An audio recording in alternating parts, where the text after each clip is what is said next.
So I run a charity called Re-engage Lichfield. So it's the Lichfield arm of it. It used to be called Contact the Elderly. And once a month, I've got 9 older local people that we go and pick up from their house. So I've got some volunteers that help me. They sometimes come to my house. We go to somebody's house. We put on an afternoon tea party for them once a month.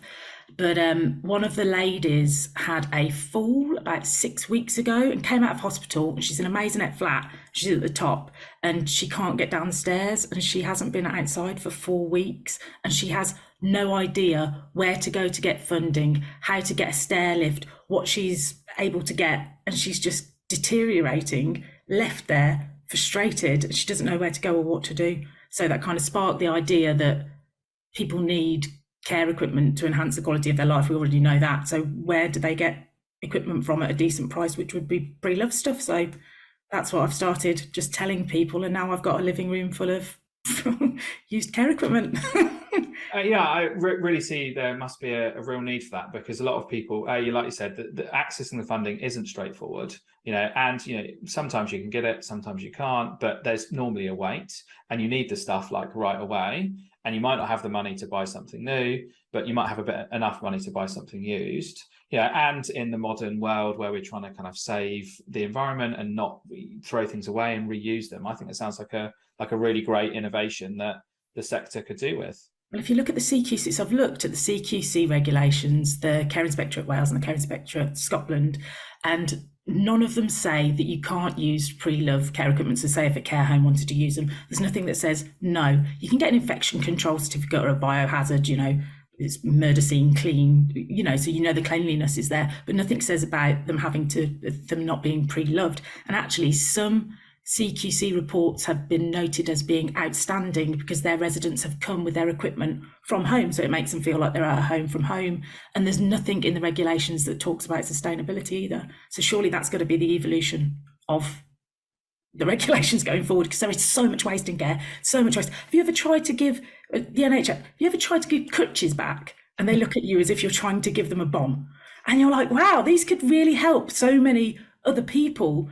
Why is all of this going to landfill? This is crazy.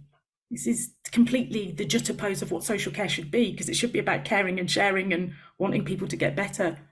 Obviously, you operate that within a specific region. Is there anywhere, should people send you stuff or not? People can send me stuff, absolutely. I've actually got a person that I'm working with alongside that's got a fleet of vehicles. So he will go and pick care equipment up. So even if it's knackered, it doesn't matter, because we will then dispose of it, because he owns a clearance company. So he's got all the environmental tick boxes to be able to go to certain tips that other people can't do to get rid of stuff if it is completely broken. But then we can kind of reservice. So I think there probably is more people out there doing it than they let on, but they call it refurbished. So they can charge you even more money, as opposed to just going, this is something that's pre-loved and we've just got a mechanic, So the bed, for instance, you won't be able to sell on a mechanical bed without having it tested, because it could cause more harm than good, and it's meant to help someone, right?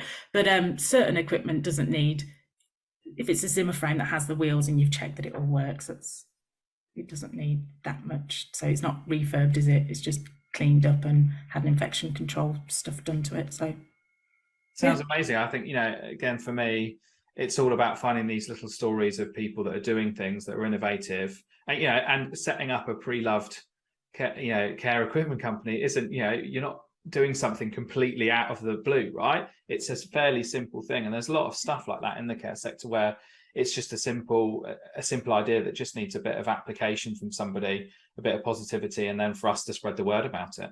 Yeah, it's the simple things. Even care equipment is simple. I've recently hurt my knee, and using a walking stick I've had to use to walk, to try and get anywhere. And that's just such a simple bit of equipment. It's a stick.